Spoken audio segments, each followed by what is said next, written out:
Desde el Departamento de Salud del Centro Cultural de la Cooperación queremos agradecerle a la Asamblea Permanente de los Derechos Humanos por hacer esta actividad en conjunto. Para nosotros es muy importante analizar y seguir cuál es la situación de salud en la Ciudad de Buenos Aires. El Centro Cultural viene desarrollando seguimientos en las diferentes esferas relacionadas a la ciudad, pensando lo público y analizando cuáles son las políticas públicas que la Ciudad de Buenos Aires viene llevando adelante. En ese sentido hay 2 libros que pasó el chivo, que nosotros hemos desarrollado aquí, que es La Ciudad Empresa y Derechos Sitiados, que lo sacamos el año pasado, donde hay diferentes análisis sobre la ciudad y sobre los distintos temas: economía, política, urbanismo, transporte, y uno también es el tema de la ciudad. Así que para nosotros hoy es muy importante poder trabajar y analizar y debatir respecto de esta iniciativa que está llevando adelante el gobierno de la ciudad. Bueno, como dije, la actividad la hacemos en conjunto con la Asamblea Permanente de Derechos Humanos. Ángela Cardela va a coordinar la mesa y voy a presentar a los panelistas, y les agradecemos en principio mucho por estar aquí en el Centro Cultural de la Cooperación. Va a comenzar Mario Rovere, médico sanitarista, con residencia en Salud Internacional, consultor de OPS, decano organizador de la carrera de Medicina de la Universidad Nacional de La Matanza, ex viceministro de Salud y actualmente es el director de la Maestría de Salud Pública de la Universidad Nacional de Rosario y parte del equipo de coordinación general de ALAMES. Luego va a estar Silvia Ferrer, médica pediatra especializada en salud ambiental, coordinadora del Departamento de Salud Ambiental del Ministerio de Salud del Gobierno de la Ciudad de Buenos Aires hasta el 2016 y profesora adjunta de Medicina de la Universidad Nacional de La Matanza hasta el 2016. Y por último, Liliana Capone, que es médica fisioneumonóloga, especialista en Medicina del Trabajo, coordinadora del equipo de salud laboral de la CTA Argentina y directora de salud laboral de SUTEBA.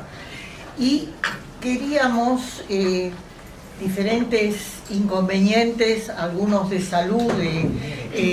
Esta fue una iniciativa de los compañeros de la Comisión de Salud de APDH, que tratamos de conectar con la movilización de los compañeros que defienden sus hospitales de esta avanzada neoliberal de negocio inmobiliario, que creo que fundamentalmente es eso, y no lo logramos porque coincidíamos, en mi caso por problemas de salud no podía estar en circulación en las marchas y el resto de los compañeros trabajaban en esos horarios de movilización. Logramos por fin en la tarde de ayer contactar y quisiera saber si está presente alguno de los compañeros o compañeras que se comunicaron conmigo ayer de la Asamblea Multisectorial, que hubo un compañero TS, trabajador social, y una compañera médico-infectóloga y otra compañera trabajadora social, que yo quisiera que nos acompañara en la mesa también alguno que represente la movilización de defensa de base de los hospitales. Vos levantabas la mano. Sí, no, yo soy Eduardo Pisteza, hablé con vos por teléfono. Pertenezco al Sindicato de Trabajadores Sociales de la Ciudad de Buenos Aires y estamos acompañando como organización gremial la movilización de los trabajadores de los 5 hospitales que han conformado una interhospitalaria.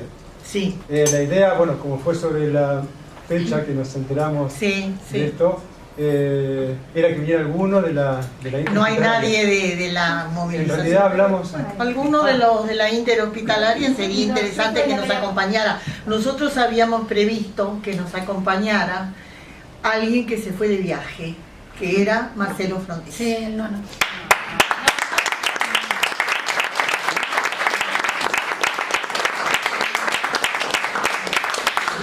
Por el sector sindical, que siempre ha acompañado desde ATE y desde CTA estas luchas. Si alguien de la multisectorial quiere acompañarnos, gustosamente, después de los panelistas. Mi nombre es Natalia Paciento, yo escribí ayer. Vos me escribiste. Soy médica infectóloga del hospital. Porque lo que nos interesa desde APDH en general y desde la Comisión de Salud en particular es no hemos invitado solamente a representantes de la academia, hemos invitado hemos convocado a personas que vienen de la academia, que siguen estando en la academia, pero que no son representantes de corporaciones gerenciadoras, sino representantes de comunidades universitarias, de comunidades de pensamiento y de acción. Y por eso me alegra que vemos también muchas caras jóvenes, no solamente caras veteranas como las de algunos de nosotros, porque de esa confluencia va a salir una conjunción de saberes que va a permitirnos cambiar estas circunstancias que son tan adversas en nuestro país particularmente y en el mundo en general, hacia lo que la sociedad tiene que transformarse, y que de eso se trata la política, más allá de la partidaria, la política en salud y la política en derechos humanos. Doctor Rodríguez, compañero Rodríguez. Bueno, muy buenas tardes a todas y a todos. Realmente un enorme gusto y un agradecimiento por la posibilidad de tener esta conversación que estimo que tendrá su mayor riqueza en el intercambio. Quería, por supuesto, felicitar a los organizadores por la reunión, por la propuesta y también por la oportunidad, porque es un momento particularmente difícil, digamos, donde compañeros de distintos hospitales nos están haciendo llegar sus inquietudes, pero me alegro mucho de esta formación, digamos, de una interhospitalaria, porque muchas de estas inquietudes estaban llegando por separado, digamos, no estaban llegando en forma integrada. Y bueno, también se me ocurría felicitar a los organizadores por el cálculo del número de sillas, digamos, realmente una cosa es asombroso. Cuando organicen el próximo asado los voy a invitar. Ya van a empezar a faltar. Bueno, yo creo que lo primero que voy podríamos decir así, como decía a veces Lalo Mir, digamos, de qué no vamos a hablar hoy. Yo no voy a hacer mucho hincapié en lo que es obvio para cualquier ciudadano, digamos, que es el valor inmobiliario de lo que históricamente se ha conocido como el Instituto de Rehabilitación del Lisiado, que además antes fue parte de la Fundación Eva Perón, que además tiene una tradición larguísima que se asocia a nuestra historia, digamos, con la epidemia de poliomielitis, digamos, un predio que de alguna manera estaba en una zona muy deprimida, como era en su momento el Bajo Belgrano, y que hoy tiene un valor inmobiliario desproporcionado, digamos. Así que, digamos, es más, hasta tengo la impresión de que desde el punto de vista inmobiliario ese es el único objetivo, digamos, porque verdaderamente no creo que el Curí inmobiliariamente haga diferencia, por ejemplo, o el Udaondo, ¿no? Así que, digamos, parece una jugada de las que estamos acostumbrados, porque es bastante parecido a lo que hicieron con la escuela de la Cárcova, digamos, en la Corporación Puerto Madero, digamos, en un contexto donde la gente sabe, técnicamente se sabe, que ha habido especuladores, digamos, en esta ciudad, digamos, fondos buitres, concretamente, que tienen comprados terrenos, razón por la cual los emprendimientos inmobiliarios de esta ciudad no prosperan, porque en realidad no hay terrenos, digamos, literalmente hablando. O sea, si uno quiere hacer una construcción importante, tiene que tirar abajo otra, digamos, por el costo subsecuente. Y bueno, como ustedes recuerdan, estamos muy cerca del baldío de Duhovne, digamos, ¿no? Exactamente, digamos, de escasas cuadras del baldío de Duhovne, así que, digamos, este baldío, digamos, que puede llegar a ser un negocio descomunal. Pero obviamente no soy yo, digamos, quien podría explicar en detalle esto, pero forma parte un poco de lo que podríamos llamar en términos genéricos planificación urbana. Desde el punto de vista sanitario, a mí me gustaría comenzar diciendo que la infraestructura pública de la Ciudad de Buenos Aires es la infraestructura pública más importante del país, y que cualquiera que tenga su camiseta, digamos, del lado del sector público, sabe que hay que cuidar ese patrimonio, digamos, un patrimonio que no le pertenece a ningún partido político, sino es un patrimonio de todos los argentinos.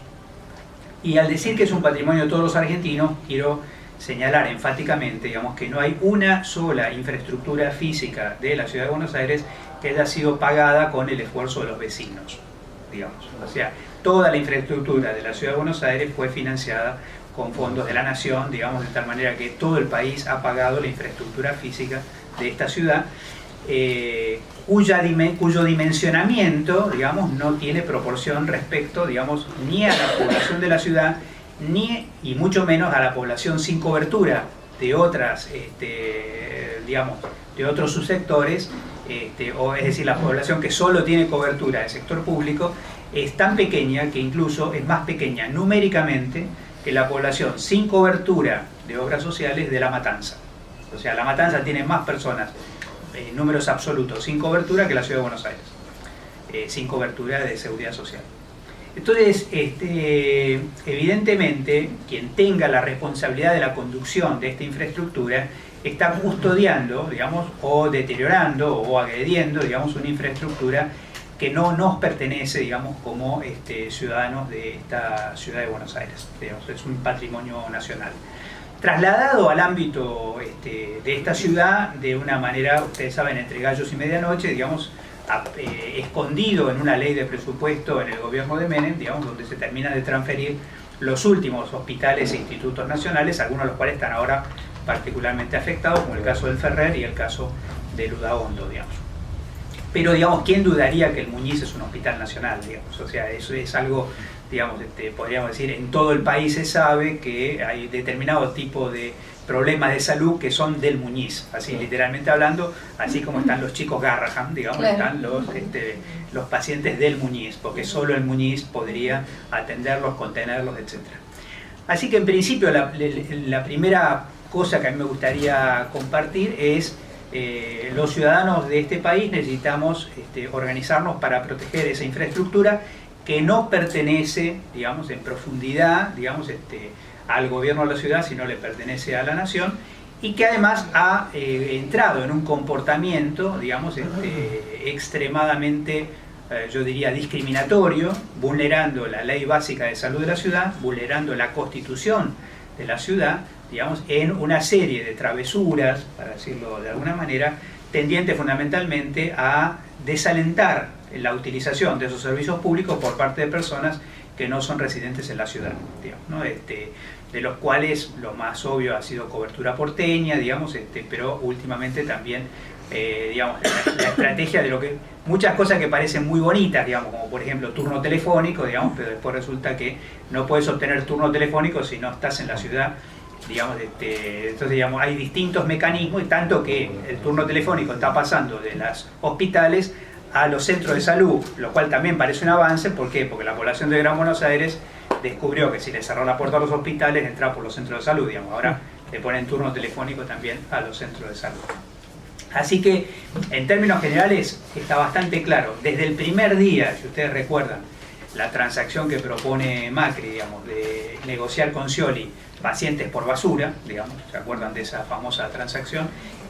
Queda bastante claro que la orientación política del PRO, digamos, en esta ciudad es fundamentalmente, digamos, ir pisando la manguera, digamos, de la infraestructura de servicios públicos de salud de la ciudad, diría, en una estrategia de bajo costo, es decir, de bajo costo político, o sea, tratando de trabajar, y para cerrar ese bajo costo político, una de las estrategias fundamentales ha sido labrar una alianza con médicos municipales, digamos, ¿no? Que es un actor ambiguo, digamos, dentro de este juego, que vale la pena estudiarlo, digamos, cómo se ha comportado médicos municipales desde el comienzo del gobierno del PRO hasta ahora, digamos, porque podríamos decir cada vez más médicos con menos camas, con menos personal, con menos enfermeras, de tal manera que el problema crítico que tenemos hoy son los bares de los hospitales, porque los médicos no entran, digamos, en ese lugar, digamos, pero todo el resto se va desmantelando.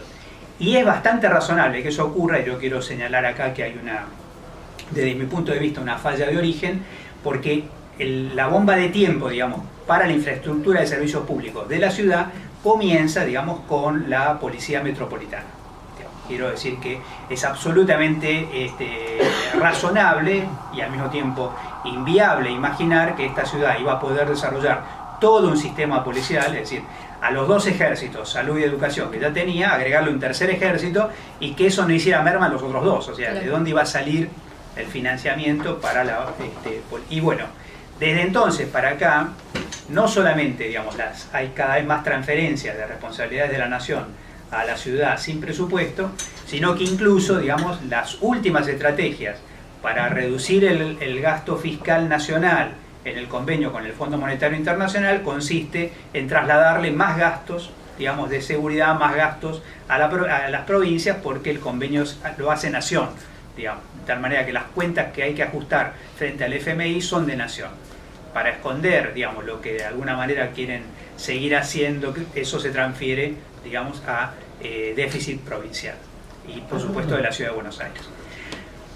Es en ese marco que reaparece, porque ustedes ya saben que hace 5 años estaba el mismo proyecto, digamos, reaparece el 5x1, que yo, la verdad, no lo mentaría.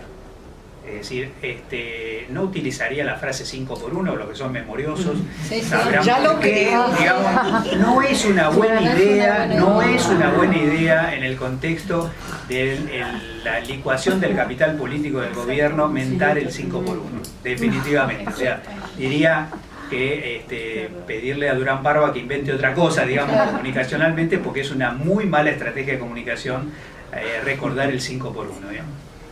En ese marco, sí quisiera hacer algunas reflexiones, digamos, si se quiere, de carácter sanitario, podríamos decir así. Para preguntar fundamentalmente si esto debe ser, digamos, el origen de una movida de los trabajadores de salud, o si debe ser, digamos, el origen de una movida de los trabajadores de salud y de la población que de alguna manera, digamos, tiene identidad con estas instituciones. Que no es un tema menor, quiero decir, a mí me tocó estar en una reunión del Congreso, digamos, para defensa del presupuesto del Hospital Garrahan, y en el marco de esa reunión había una diputada de Cambiemos, digamos, que estaba ahí sentada y que nadie sabía qué hacía ahí, digamos, y cuando finalmente la gente dice, bueno, pero acá está la diputada de Cambiemos, digamos, ¿por qué está acá? Digamos, en definitiva ella dice, digamos, bueno, el Garrahan salvó a mi hijo, digamos. Ah, mira. Entonces, digamos, una vez que vos estás en ese punto, hay que tener en cuenta que concretamente, digamos, imagínense ustedes, digamos, la cantidad de personas que le deben la vida al Curí, digamos, literalmente hablando, digamos, o al Udaondo, digamos, o digamos, me permito, no quiero que suene como un golpe bajo, digamos, pero las 2 personas que viven todavía hoy, que pueden dormir solo en un pulmotor en el Ferrer, digamos, ¿no? Que por supuesto no está ni en la cabeza de los gobernantes saber qué cosa es el Ferrer y cómo fue un instituto absolutamente vinculado, digamos, a la epidemia de poliomielitis. Bueno, en ese marco, lo primero que yo quizá podría decir es, bueno, tenemos en este momento, para decirlo gráficamente, digamos, estaríamos, grandes números que estuve tratando de recopilar hoy, digamos, estaríamos hablando de una infraestructura. En el 5 estamos hablando de una infraestructura que produce aproximadamente, digamos, 400.000 consultas por año.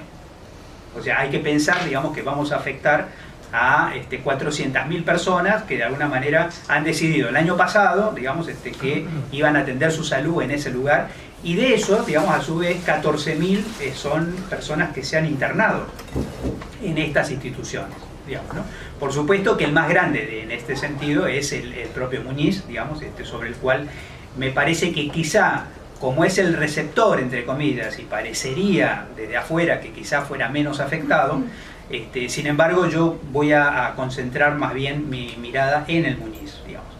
Lo voy a concentrar porque, bueno, ayer me pasó, alguno a lo mejor lo escuchó, que me engancharon por radio, digamos, con este tema. Y verdaderamente es un tema que me ha tocado muy de cerca. He estado en una conferencia mundial, digamos, de la Organización Mundial de la Salud y otros organismos, vinculado fundamentalmente, digamos, al tema de resistencia antimicrobiana. Lo que quiero decir es, cuando yo estudiaba salud pública, surgió una especie de euforia, al punto que yo he escuchado profesores diciendo: olvídense de la epidemiología de las transmisibles. Claro. Eso ya fue, como dicen los pibes, bueno, decían los pibes de antes, no sé. Eso ya fue, digamos, ¿no? Eso ya fue, digamos, desde entonces tenemos, digamos, 96 enfermedades emergentes nuevas, digamos, más el cambio del genio epidemiológico y de la morbilidad de otros agentes que ya conocíamos, pero que parecían menores y ahora pasaron a ser mayores. Y esto, digamos, cada vez que nosotros hablamos de resistencia antimicrobiana, porque está un poco en la cultura, todos sabemos que esto podría pasar, lo que no tenemos la menor idea, incluso en el sector salud, es de qué dimensión hablamos y en realidad el origen del problema.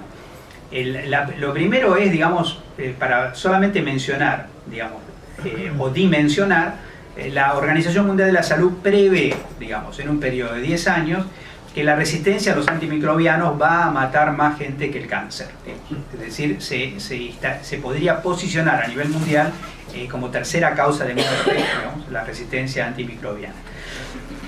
Y cuando uno piensa, digamos, ¿cómo llegamos a esto? Inmediatamente viene la parte culpógena, digamos, donde un día vos recetaste un medicamento de más, digamos, y pensás que la lapicera... No, más de la mitad de los antibióticos que se venden en el mundo se utilizan para engorde de ganado, digamos. Y eso significa, literalmente hablando, que, digamos, aunque el sector salud entrara en una epidemia de racionalidad, cosa poco probable, digamos, igual no podríamos frenar este cambio, digamos, del giro como consecuencia, digamos, de esta mezcla. Y este consumo antibiótico no es para problemas de salud animal, es para problemas de engorde, o sea, se está utilizando como alteración metabólica para producir desbalances entre gram positivos y gram negativos que parece que tienen un impacto sobre la absorción alimentaria en todos los animales de consumo, desde las vacas, digamos, hasta, se calcula más o menos que cada kilo de carne tiene 250 miligramos de antibiótico encima, digamos, pero en el otro extremo hasta la propia piscicultura. De tal manera que también los salmones vienen con oxitetraciclina que le mejora el gusto, digamos. Uno puede pedir en los restaurantes un salmón con poca tetraciclina, por favor. Muy impresionante. Eso es un fenómeno que lo que nos dice es, digamos, el Muñiz es un recurso estratégico para enfrentar lo que se viene. Digamos, cuando uno ve la planta física del Muñiz, yo he tenido he casi empezado, digamos, terminado como estudiante y comenzado mi carrera en el Muñiz, digamos, un hospital entrañable y muy reconocido en todo el país, con algunas personas como Martino, digamos, que habilitó espacios, digamos, y redes en todo el país conectadas, digamos, con el Muñiz. No tienen el prestigio de las redes del Garrahan porque uno trabaja una materia prima que media silenciada, digamos, ¿no? Es decir, no es lo mismo que la salud infantil, digamos, pero verdaderamente el Muñiz cumple un rol impresionante, digamos, y ha absorbido cambios de morbilidad en los últimos 40 años, digamos, que son increíbles. O sea, uno se pone a leer, por ejemplo, los motivos de egreso del Muñiz, digamos, de los últimos 40 años, pasa ahí, digamos, como toda la patología infecciosa que uno se le puede ocurrir, incluyendo algunas autoinmunes, digamos, y enfermedades que digamos, que la sociedad nuestra no quiere ni decir que existen. Digamos. Podríamos hablar de muchos temas, pero esta relación tuberculosis-HIV es quizá la más obvia de los nuevos problemas, pero tenemos el duplicado en la cantidad de sífilis congénita, tenemos la hanseníasis o la lepra no ha desaparecido del panorama epidemiológico de la Argentina, etc.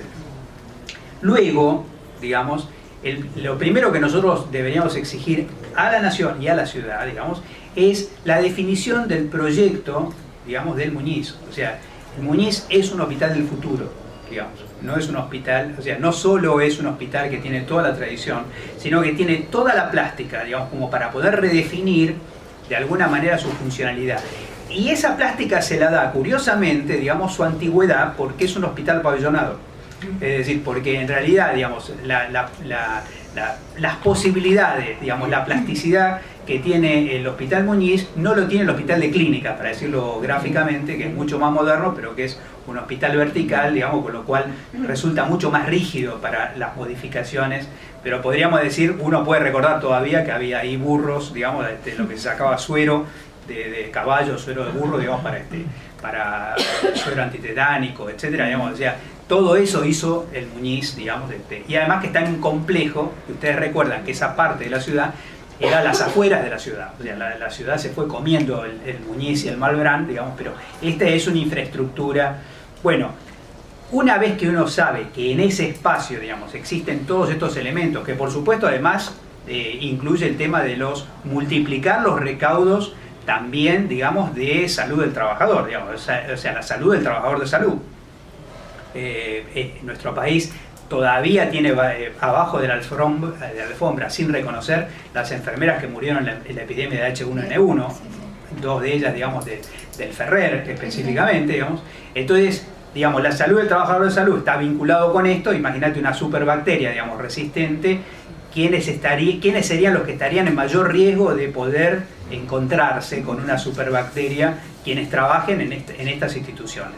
Si nosotros pensamos esta situación del Muñiz, todavía ni hablamos de los otros lugares, o sea, solamente, digamos, cómo pensar Muñiz 2020, Muñiz 2030, es ya una complejidad de este tipo. Ahora, súbitamente viene alguien y te dice, ¿sabes qué? Pero además vamos a poner pacientes oncológicos ahí.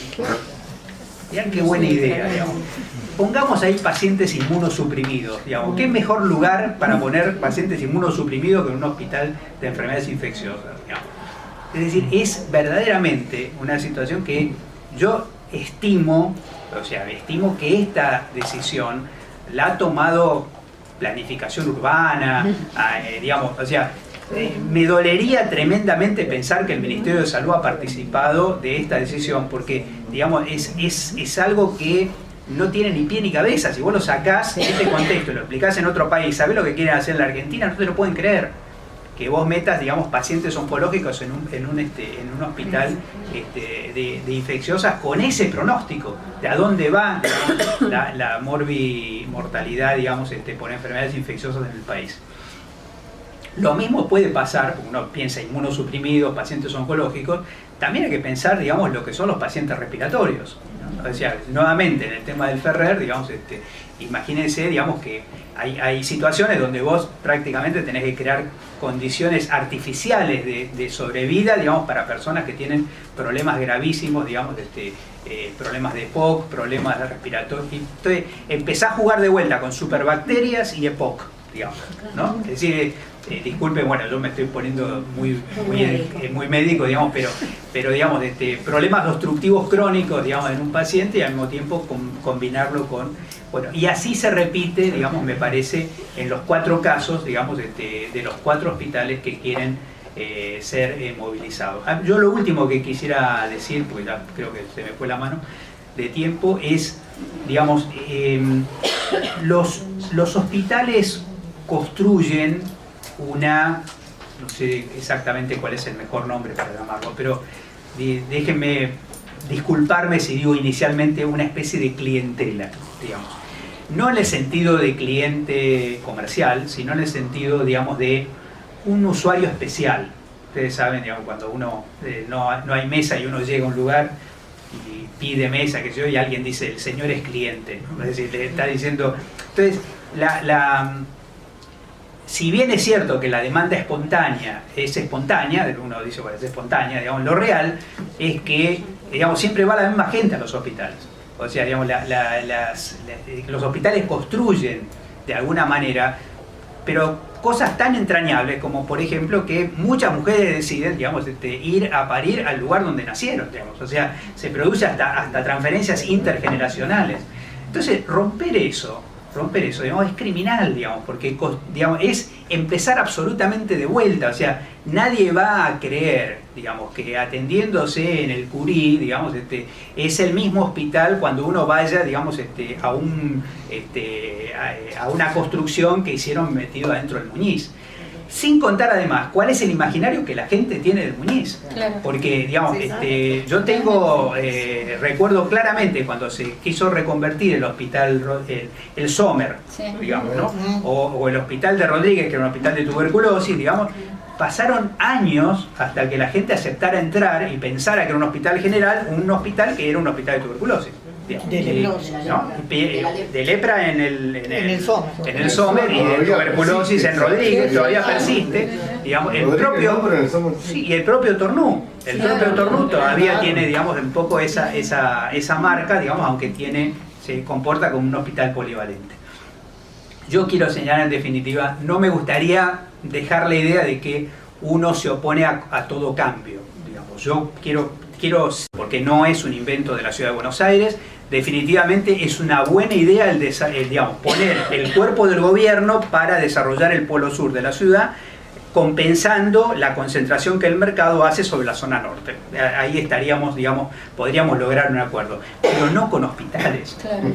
Pero no con hospitales. Move todas las oficinas públicas que quieras, digamos, hacer eso, digamos, está todo bien, digamos, pero es otra cosa totalmente distinta a estos hospitales, porque las clientelas se arman, digamos, y se han armado por décadas.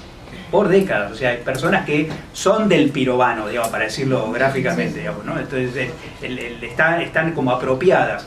Y creo que entonces la fase que tenemos por delante, digamos, es movilizar el nervio de esa clientela para que, de alguna manera, como ha pasado hace muchos años en el Hospital de Morón, si ustedes recuerdan cuando Rousselot quería medio privatizar el Hospital de Morón, o acaba de pasar en el cruce, digamos, creo que en este caso nosotros necesitamos sumar a los pacientes, digamos, a la clientela de esos hospitales, y entonces sin lugar a duda este lugar nos va a quedar chico. Muchas gracias.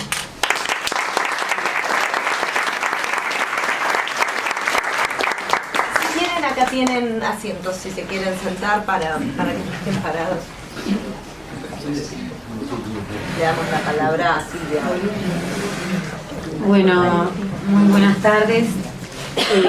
Realmente agradecer a Ángela. La verdad que cuando se comunicó conmigo por teléfono me hizo recordar que hace muchos años, con una compañera del Departamento de Salud Ambiental, yo trabajé 37 años en el Sistema Público de Salud de la ciudad, 18 en Casa Cuna y el resto en el nivel central en Salud Ambiental, y me trajo el recuerdo de un sábado a la tarde en Moreno, yendo a trabajar con un grupo de mujeres, justamente. En la Ferrer. Bueno, en Moreno fuimos en otra oportunidad. Bueno, en la Ferrer. Pero en la Ferrer para charlar. En los Ceibos. Claro. Y que bajamos del colectivo con mi compañera y caminamos a Campo Traviesa y pasamos toda una tarde trabajando con mujeres que habían ido con sus hijos para ver de qué manera mejorábamos o ayudábamos a mejorar las condiciones de salud ambiental, básicamente en el barrio. Así que gracias, Ángela, por la invitación.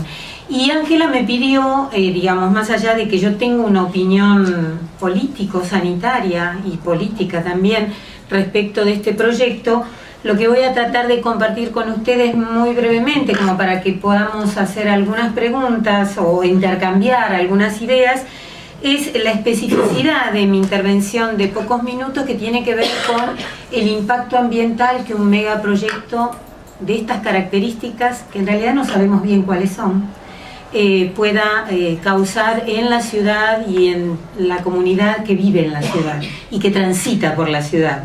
Entonces, al momento realmente tenemos más preguntas que información.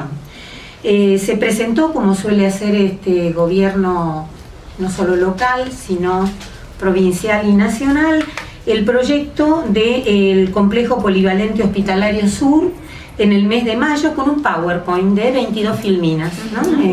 Yo tuve la oportunidad no de ver la presentación, sino de ver el PowerPoint, y realmente lo único que genera son dudas, preguntas, inquietudes, y básicamente es un compilado de filminas con generalidades con las que a priori ninguno podría estar en desacuerdo, por ahí, ¿no? Pero bueno, nos acostumbran a presentarnos un proyecto de estas dimensiones y esta magnitud en un PowerPoint. Se crea una UPE dependiendo de la Subsecretaría de Planificación Sanitaria del Ministerio de Salud de la ciudad, y ahí sí participa Salud de la Ciudad de Buenos Aires. Y aparecen algunos nombres: un asesor en planificación sanitaria, una líder del proyecto. No dan cuenta de quiénes son, cuáles han sido sus trayectorias, qué experiencia tienen, etcétera, etcétera, ¿no? Pero bueno, se los comento, está disponible, y el que no lo tiene me lo pide y yo les paso el PowerPoint. Y presenta una de esas filminas un cronograma tentativo, ¿no? donde dice que propone un análisis de factibilidad, entrecomillado, durante el año 2018. Estamos en pleno proceso de consulta, pero no dice con quién, con quiénes las consultas respecto de este megaproyecto, y dice que se va a extender durante todo el 2018 hasta diciembre, y también entrecomillado lo pongo porque la aprobación de este proyecto decide si se sigue, ¿no? Estas son las palabras que utilizan en esta presentación del PowerPoint. Entonces, la verdad que uno podría hacer un análisis crítico de esa presentación, pero realmente creo que no vale la pena nuestro tiempo y nuestra energía en hacer ese análisis. Y sí quiero compartir con ustedes dos aspectos, son muchos más los del impacto ambiental de este megaproyecto, pero hay dos que quiero traer acá. Uno es que debe cumplir con la ley 123 de la ciudad de estudio o de evaluación del impacto ambiental y sus modificatorias. Y les voy a comentar, yo no soy abogada, las leyes no son lo mío, pero me parece que esta es una exigencia que mínimamente en un plexo normativo ambiental como el de la ciudad, que eso no garantiza que vivamos en un ambiente saludable, pero que deberíamos, por lo menos, o deberían quienes presentan este megaproyecto, cumplir con esta normativa. Y por otro lado, este sería como un aspecto que quiero traer, y el otro sería que deben evaluarse y tomar todas las medidas de mitigación, en el caso de que esto avanzara, para que el impacto sobre el ambiente que pueda producir este megaproyecto esté analizado, esté contemplado y estén contempladas además todas las medidas para evitar todos los impactos que en general son negativos sobre nuestra salud.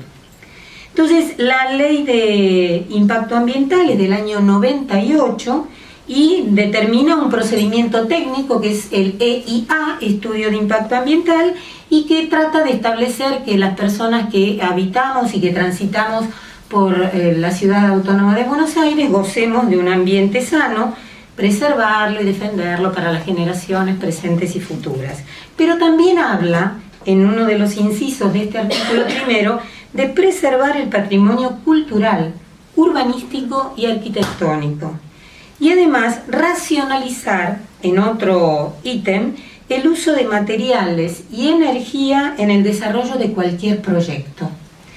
Esta misma ley dice que las actividades, proyectos, programas o emprendimientos de construcción, modificación y o ampliación, demolición, instalación susceptibles de producir impacto ambiental de relevante efecto deben someterse a este estudio de impacto ambiental previo a su ejecución y desarrollo. O sea que esto debería tener que estar presentándose con antelación en el marco que es mucho más específico, porque dice, digamos, de la categorización de los proyectos que son de relevante impacto. Las actividades, proyectos, programas o emprendimientos se caracterizan considerando el rubro, la localización, el riesgo potencial sobre los recursos aire, agua, suelo y subsuelo, la dimensión, la infraestructura de servicios públicos a utilizar por este megaproyecto y potenciales alteraciones urbanas y ambientales. Por ahora viene cumpliendo este PowerPoint, por lo menos, con todos estos requisitos de la ley de estudio de impacto ambiental. Y se presumen de relevante impacto las obras proyectadas sobre parcelas de más de 2.500 metros cuadrados, las obras relevantes de infraestructura que desarrollen entes públicos que presten servicios públicos, las plantas destinadas al tratamiento, manipulación, transporte y disposición final de residuos, no solo los domiciliarios o asimilables a domiciliarios que generamos en los hospitales, sino los residuos peligrosos que generamos en nuestros hospitales. Quimioterápicos, purí, patogénicos, el muñí fundamentalmente con riesgo biológico, pero también, digamos, todos los químicos que utilizamos en nuestros establecimientos de salud y los radioactivos. Y finalmente otro de los, digamos, de los emprendimientos de relevante impacto son grandes emprendimientos que por su magnitud impliquen superar la capacidad de la infraestructura vial o de servicios existentes. Piensen ustedes un megaproyecto, ¿no?, con camiones yendo, viniendo, transportando materiales, etcétera, etcétera. Finalmente, esta ley, que me parece que es una buena herramienta porque este gobierno de la ciudad, digamos, con el que conviví el último tiempo de mi gestión coordinando salud ambiental, nos acostumbra a que finalmente muchas de las situaciones terminamos judicializándolas. Claro. Frente a la no comprensión o a otros intereses que tienen un poder muy fuerte, dice que el estudio de impacto ambiental, como es el caso de este megaproyecto, debe contener la descripción general del proyecto y las exigencias previsibles en el tiempo con respecto al uso del suelo y otros recursos, como por ejemplo combustibles, agua, para la construcción de este megaproyecto. La relación del proyecto con el Código de Planeamiento Urbano. La estimación del tipo y cantidades de residuos que se van a generar en el funcionamiento y las formas previstas de tratamiento y disposición final de los mismos. La estimación de los riesgos de inflamabilidad y de emisión de materia y o energía resultantes del funcionamiento. La descripción de efectos previsibles, ya se trate de consecuencias directas o indirectas, presentes o futuras, sobre la población humana, el suelo, el aire, el agua, incluido el patrimonio cultural e histórico. La descripción de los impactos ocasionados durante las etapas previas a la actividad o construcción del proyecto y todas las medidas de mitigación. Todo esto tiene que estar, o debería tener que estar, absolutamente descrito. Un informe sobre la incidencia que el proyecto acarreará a los servicios públicos y a la infraestructura de los servicios de la ciudad. Finalmente, la descripción ambiental del área afectada y del entorno ambiental pertinente. Y la identificación de puntos críticos de control y programa de vigilancia y monitoreo de las variables ambientales. Existe una ley de calidad atmosférica en nuestra ciudad que debería estar marchando y medir la calidad del aire que respiramos en tiempo real, teniendo esta información en salud para la adopción de medidas oportunas para prevenir problemas en la salud. Tenemos un antecedente muy interesante en el cual trabajamos hace ya muchos años también, que fue el proyecto de implosión de la cárcel de Caseros. En ese momento frenamos desde salud, aún en una mesa intersectorial donde estaba sentado el ejército, que era quien iba a implosionar, y pudimos frenarlo justamente por la cercanía de este emprendimiento con el Garrahan, pero también con el Muñiz, porque implicaba desde filtros de alta, digamos, calidad en los servicios donde hay pacientes inmunocomprometidos, bueno, una serie de cuestiones que llevaron a que pudiéramos frenar. Finalmente se hizo una demolición mecánica más larga, pero se evitó que la pluma de dispersión del material particulado de la demolición por implosión, digamos, pudiera dañar la salud de los pacientes, ¿no? Así que está el antecedente. Y lo último de esta ley que me parece importante, que si bien es cierto no es vinculante, es donde podemos presentar fundamentación y pelearlo, digamos, un poco más, es que esta ley de evaluación de impacto ambiental prevé una audiencia pública. La audiencia pública debe ser convocada no más de 10 días después de la presentación de todo esto que acabo de leerles sintéticamente, se los resumí porque es bastante tedioso, pero existe, digamos, como obligación una audiencia pública cuyos costos tienen que ser solventados por el Ejecutivo. Esto es un aspecto, digamos, tenemos una normativa, hay muchas normativas ambientales a las que podríamos echar mano para poder avanzar en, digamos, desde el punto de vista ambiental, estoy hablando exclusivamente. Y el otro aspecto es que deben evaluarse y tomar las medidas de mitigación, porque este es un megaproyecto que Digamos, en la actualidad existen a nivel global lo que se llama Agenda de Hospitales Verdes, Saludables y Sustentables, que consideran a los establecimientos de salud como agentes que dañan el ambiente y consecuentemente la salud, ¿no? A pesar de que somos los que damos salud, entre comillas, podemos al mismo tiempo dañarla. Y ahí hay algunas cuestiones que solo a título informativo, no hay muchos datos a nivel local, a nivel de nuestro país, pero sí hay otros datos que me parece importante remarcar. Uno es todo el manejo de residuos peligrosos y recientemente se modificó en la ciudad de Buenos Aires, por mayoría, la ley de basura cero, volviendo a poner como un tratamiento posible la incineración. Cuando nosotros en el año 2001, desde el Departamento de Salud Ambiental, militamos fuertemente y se sancionó una ley que prohibía en principio la incineración de los residuos patogénicos, hospitalarios, en el entendimiento que los procesos de incineración producen emisiones a la atmósfera de dioxinas y furanos que son reconocidos cancerígenos humanos.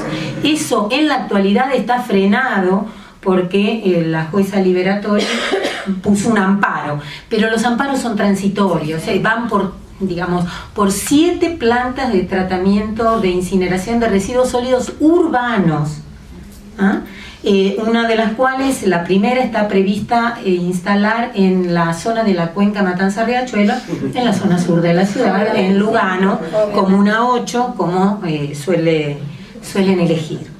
Entonces, la verdad, yo lo que quiero comentarles es que los efectos del sector de la salud sobre el ambiente están medidos. Por ejemplo, en Inglaterra, la huella de carbono, ustedes saben que se considera que los establecimientos de salud, por distintos procedimientos en su funcionamiento, emiten gases de efecto invernadero, crisis climática y todo lo que no se sabe demasiado bien en realidad, pero que sí es nocivo para la salud.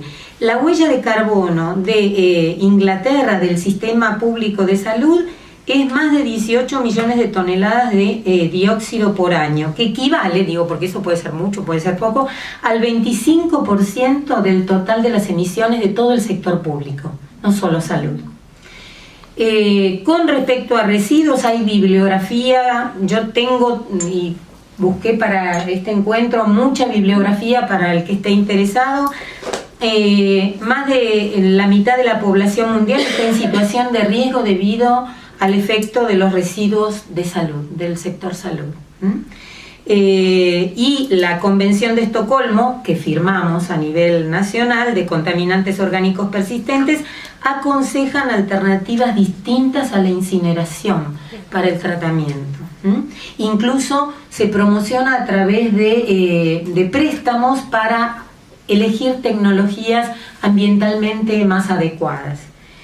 Pero otros temas más, el efluente de los establecimientos de salud contiene más patógenos resistentes a los medicamentos, no es un efluente domiciliario, mayor variedad de sustancias químicas y más materiales peligrosos que se juntan con las aguas hervidas domésticas, ¿no? En un megaproyecto como este.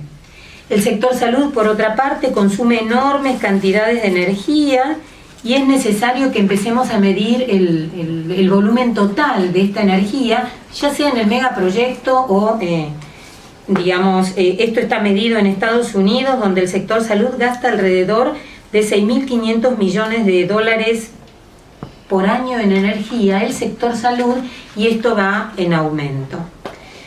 Solo para terminar, los hospitales suelen ser voraces consumidores de agua, pero básicamente para el funcionamiento de maquinarias y para impulsar las aguas hervidas, no tanto para beber o para cocinar alimentos de los pacientes y del personal. Y finalmente, pensar también lo que implicaría en transporte hacia el hospital desde este complejo, digamos, que también es una fuente generadora de emisiones de dióxido a la atmósfera. Bueno, yo, tengo muchos más datos, más números, me parece que el que esté interesado le puedo pasar toda la bibliografía, pero me parece que son como dos aspectos que, dado que me pidieron justamente lo del tema ambiental, hace falta tener en cuenta. Tenemos antecedentes en la ciudad, aún en el marco de este gobierno, que ya hace muchos años que está en la ciudad, de haber podido conseguir, peleando, a veces transitoriamente, otras veces muchas hemos perdido, pero podemos echar mano a las propias normativas como para frenar esto y, bueno, lo dejo acá como para que podamos intercambiar. Gracias.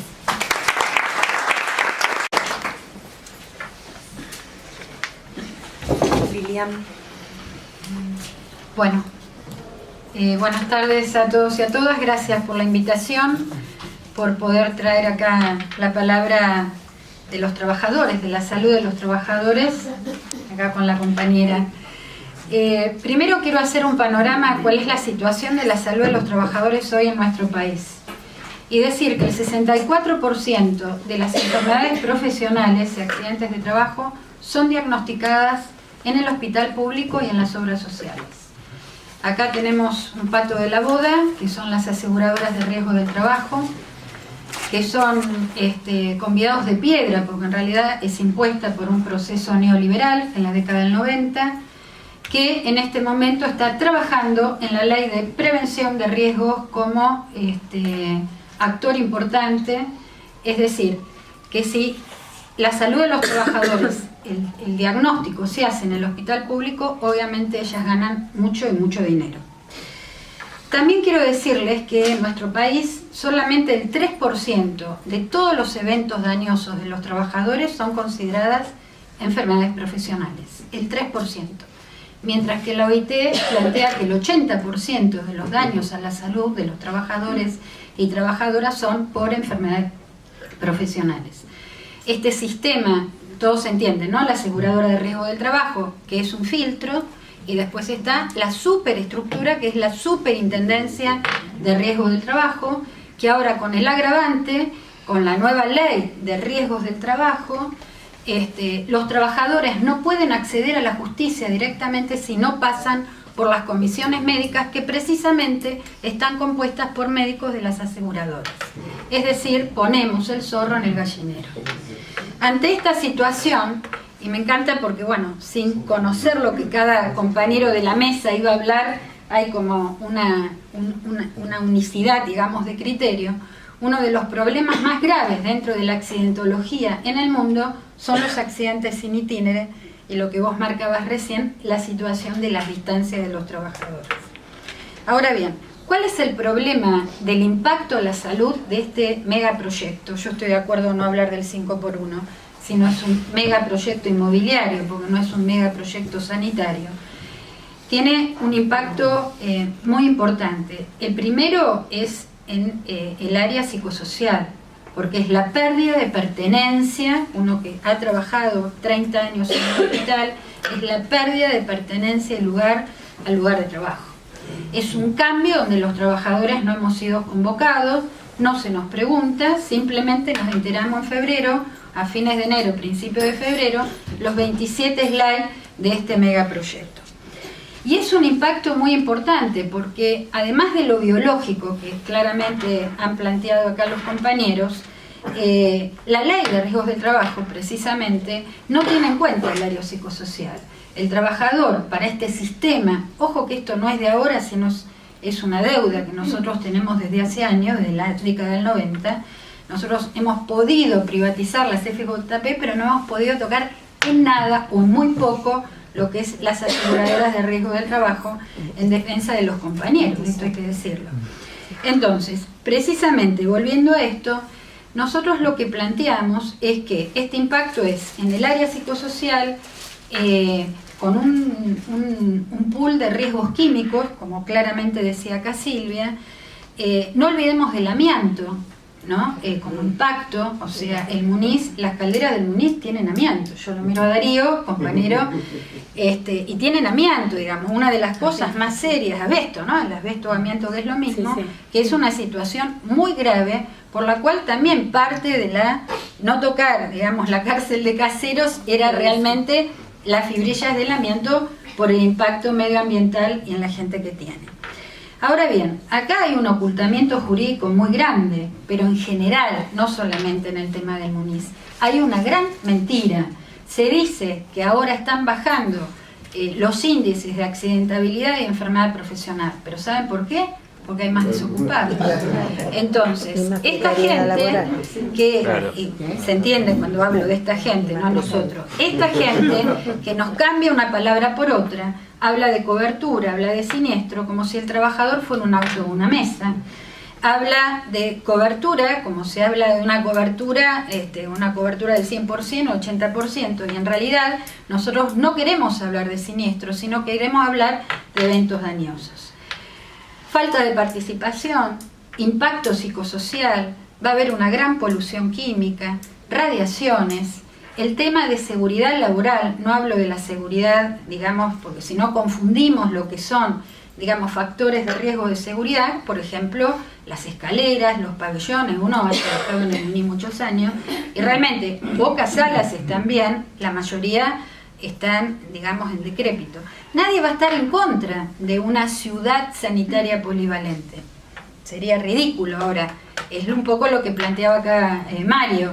Digamos, nadie va a estar en contra de un cambio, de un avance. Lo que sí estamos en contra cuando eso se hace con intereses espurios, donde nada tiene que ver lo sanitario, nada tiene que ver la salud de los trabajadores y mucho menos lo ambiental. Entonces, cuando uno habla de hechos, dice cosas concretas, digamos.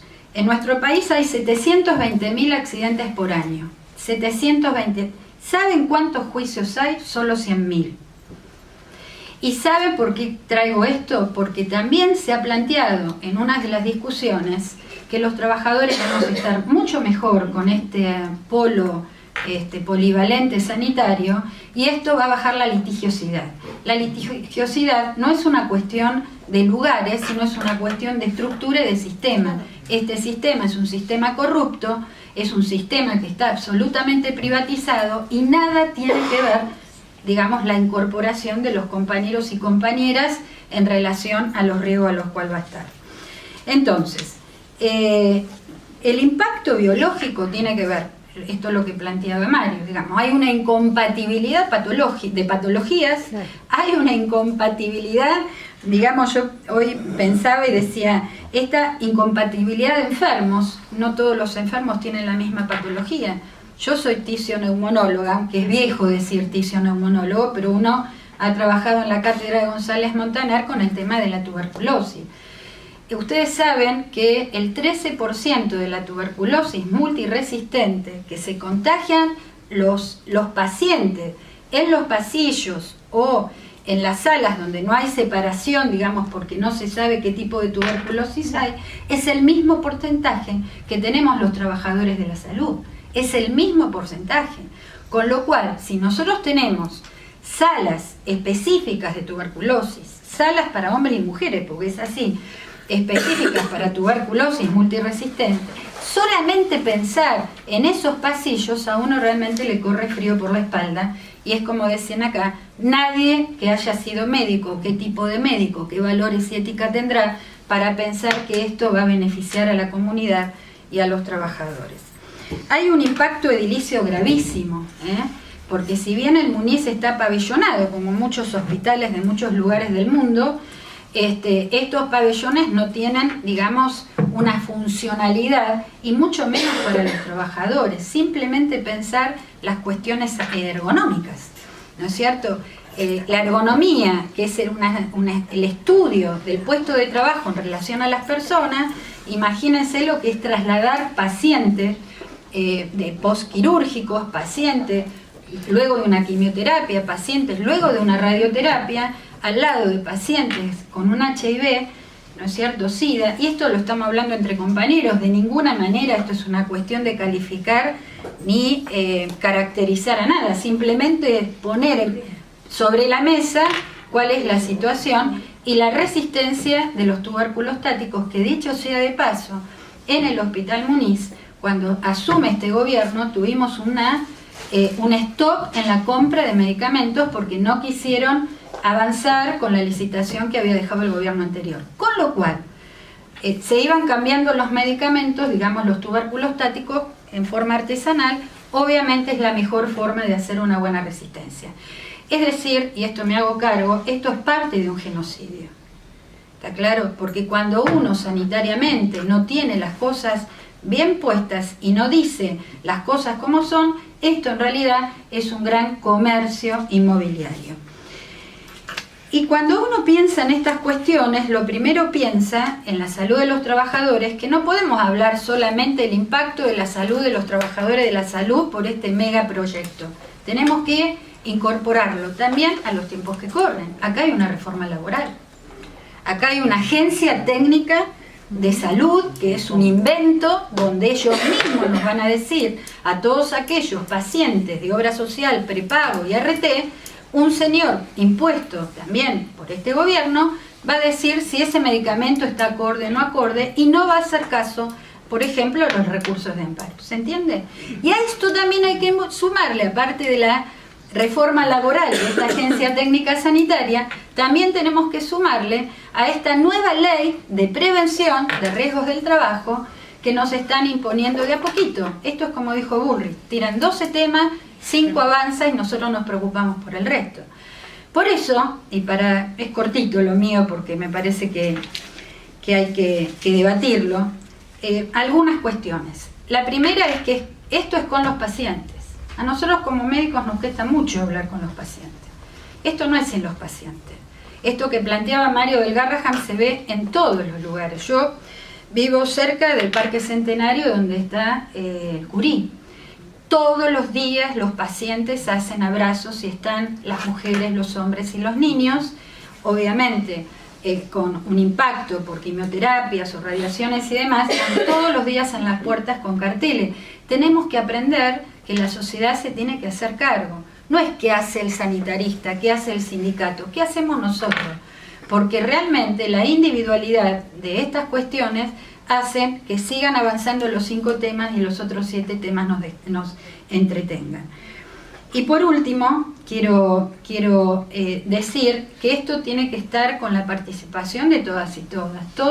Yo nunca estuve obviamente en las asambleas del Muniz, y había jefes de sala que jamás se han reunido para discutir ninguno de esto.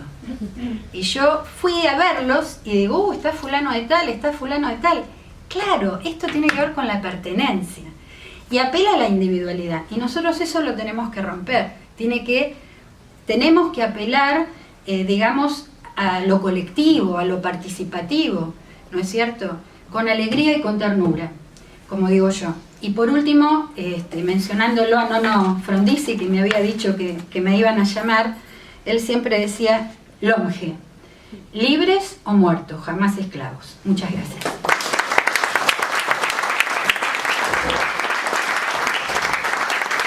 Gracias. Primero, mi nombre es Natalia Pacífico, no sé si me escuchan bien. Yo soy médica infectóloga del Hospital Muniz, en realidad con una corta formación en realidad al lado de la mesa, así que gracias por la invitación.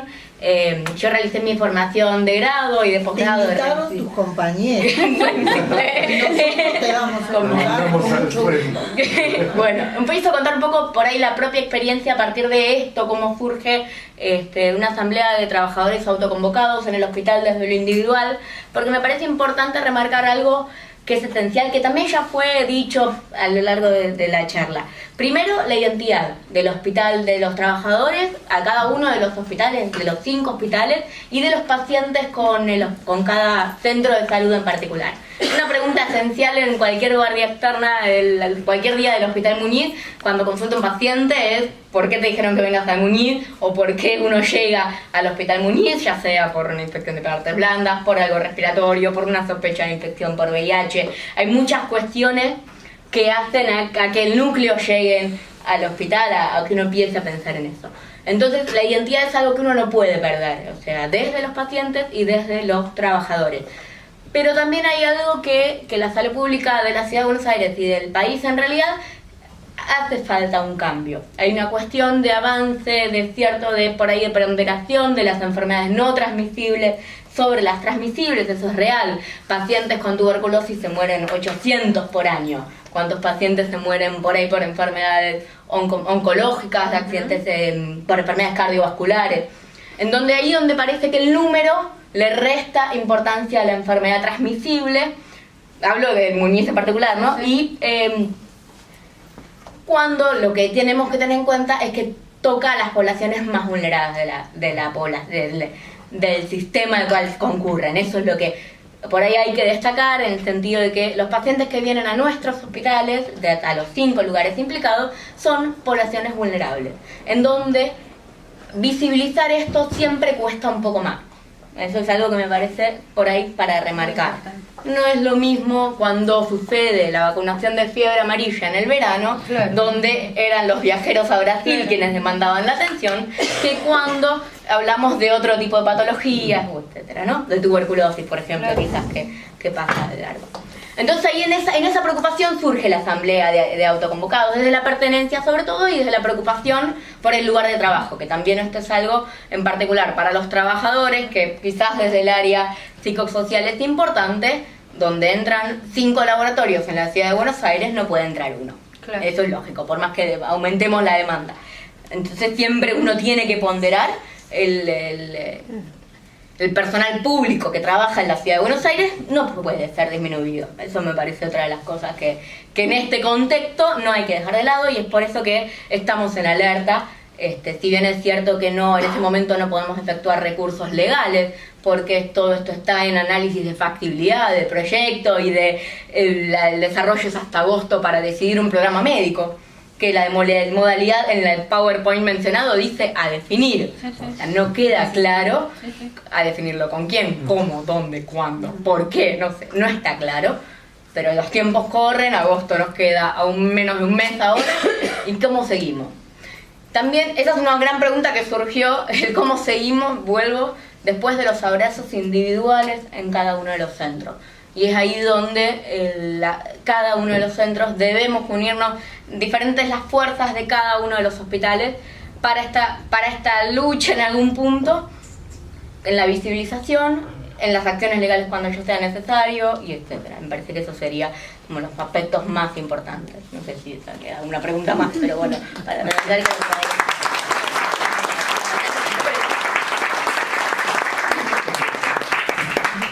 que agradecemos mucho y que han sido sumamente enriquecedores, es la necesidad de constitución de un actor activo que incluya la comunidad, no solamente a los trabajadores de salud y a los pacientes directos, sino la comunidad toda.